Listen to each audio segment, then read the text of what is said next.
मेरे प्यारे मित्रों, जय श्री कृष्ण। आप कैसे हैं? आशा करते हैं आप अच्छे होंगे। आज हम आपको सुनाने जा रहे हैं माघ मास महात्म्य कथा का 23वां अध्याय। ध्यान से सुनिए और सच्चे भक्त वीडियो को लाइक करें और कमेंट में राधे राधे लिखना न भूले। माघ मास महात्म्य के अध्याय 23 में एक अत्यंत शिक्षाप्रद कथा दी गई है, जिसमें बताया गया है कि कैसे एक राजा धर्म के मार्ग से भटककर अधर्म की ओर चला गया और अपने कर्मों के कारण उसे पिशाच योनि में जन्म लेना पड़ा, लेकिन माघ मास के प्रभाव से उसे मोक्ष की प्राप्ति हुई। भारतीय सनातन संस्कृति में माघ मास को अत्यंत पुण्यदायी और मोक्षदायक माना गया है। इस मास में गंगा स्नान, दान, जप, तप और व्रत का विशेष महत्व बताया गया है।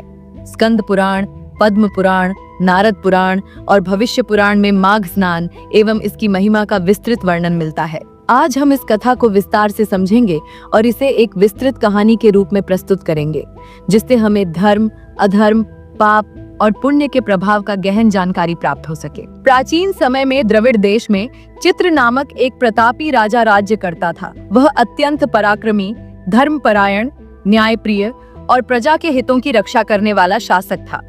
उसके शासन काल में सभी लोग सुखी थे। राज्य में चारों ओर वैदिक संस्कृति का प्रचार प्रसार था। चित्रराज प्रतिदिन ब्राह्मणों को दान देते, यज्ञ हवन करवाते और प्रजा के कल्याण के लिए नए नए उपाय करते। वेदों का अध्ययन और धर्म ग्रंथों का श्रवण करना उनकी दिनचर्या का अभिन्न हिस्सा था। एक दिन कुछ पाखंडी, जो धर्म के शत्रु थे, राजा के दरबार में आए। वे दिखने में अत्यंत विद्वान प्रतीत होते थे, परंतु उनके विचार वेद विरोधी थे। उन्होंने राजा को प्रभावित करने के लिए अपनी बातों को बड़ी कुशलता से रखा। पाखंडियों ने राजा से बोला कि हे राजा, यज्ञ, हवन, दान, तपस्या ये सब निरर्थक है। मनुष्य को केवल भोग और ऐश्वर्य का आनंद लेना चाहिए। यह जीवन ही सब कुछ है। मृत्यु के बाद कुछ भी शेष नहीं रहता। स्वर्ग नरक मात्र मन का भ्रम है। राजा ने पहले तो इन बातों को अनसुना किया, लेकिन धीरे धीरे इनकी बातों से प्रभावित होने लगे। उन्होंने वेदों का सम्मान करना छोड़ दिया, धार्मिक अनुष्ठानों से विमुख हो गए और भोग विलास में लिप्त होने लगे। अब राजा का जीवन पूरी तरह बदल चुका था। जहाँ पहले वे धर्म में रुचि लेते थे, अब वे विलासिता में डूब चुके थे। उन्होंने मंदिरों का निर्माण बंद कर दिया, ब्राह्मणों को दान देना बंद कर दिया और यज्ञ हवन के स्थान पर नृत्य, संगीत तथा अन्य सांसारिक आनंद में लिप्त रहने लगे। राज्य की जनता भी धीरे धीरे राजा की नकल करने लगी। धर्म का ह्रास होने लगा, अन्याय और अधर्म बढ़ने लगा। राजा ने कई बार संतों और ऋषियों का अपमान भी किया, जिससे देवता भी नाराज हो गए। समय बीतता गया। कुछ वर्षों बाद राजा की मृत्यु हो गई। जैसे ही उन्होंने देह त्यागी, उनके सामने यमदूत आ खड़े हुए। वे भयावह रूप में थे। उनके हाथों में जंजीरें थीं। राजा ने डरते हुए यमदूत से पूछा, मैंने राज्य में इतने अच्छे कार्य किए, फिर भी आप मुझे लेने क्यों आए हैं? यमदूतों ने कठोर स्वर में उत्तर दिया, हे राजा, तुमने धर्म का परित्याग किया, अधर्म का आचरण किया। तुमने वेदों का अपमान किया, ब्राह्मणों को कष्ट दिया, अतः तुम्हें अपने कर्मों का फल भुगतना ही होगा। फिर वे राजा को लेकर यमलोक पहुंचे। वहां चित्रगुप्त ने उनका कर्मों का लेखा जोखा प्रस्तुत किया।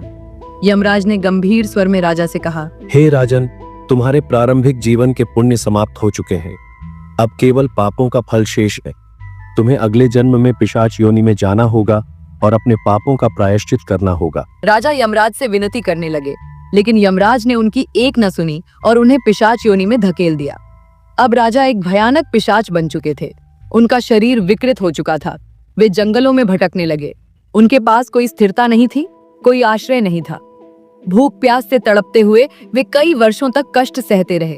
वे जीवित मनुष्यों को देखकर ईर्ष्या करते और सोचते, क्यों मैंने धर्म का परित्याग किया? क्यों मैंने पाखंडियों की बातों में आकर वेदों का अपमान किया?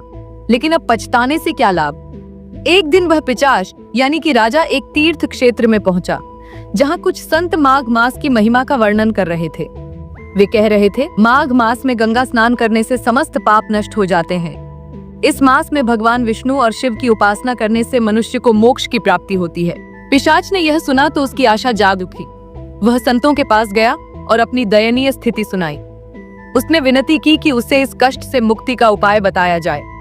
तब संतों ने पिशाच से कहा, यदि तुम माघ मास में प्रयागराज में स्नान करो, व्रत रखो और भगवान विष्णु का ध्यान करो, तो तुम्हें अपने पापों से मुक्ति मिल सकती है। उसके बाद पिशाच ने संतों की बात मान ली। जैसे ही उसने माघ मास में प्रयागराज में स्नान किया, उसके पाप धुलने लगे। उसने पूरे मास में भगवत भक्ति की, यज्ञ किया और ब्राह्मणों को दान दिया। उसके पुण्य कर्मों से वह पुनः मनुष्य योनि में जन्मा और अगले जन्म में एक महान संत बना। मेरे प्रिय दोस्तों, यह कथा हमें कई महत्वपूर्ण शिक्षाएं देती है। धर्म से विमुख होना पतन का कारण बनता है। अधर्म का मार्ग दुखदायी होता है। माघ मास में स्नान, दान और भक्ति से समस्त पापों का नाश होता है। संतों और धर्म ग्रंथों की बात माननी चाहिए। पाखंडियों से सावधान रहना चाहिए।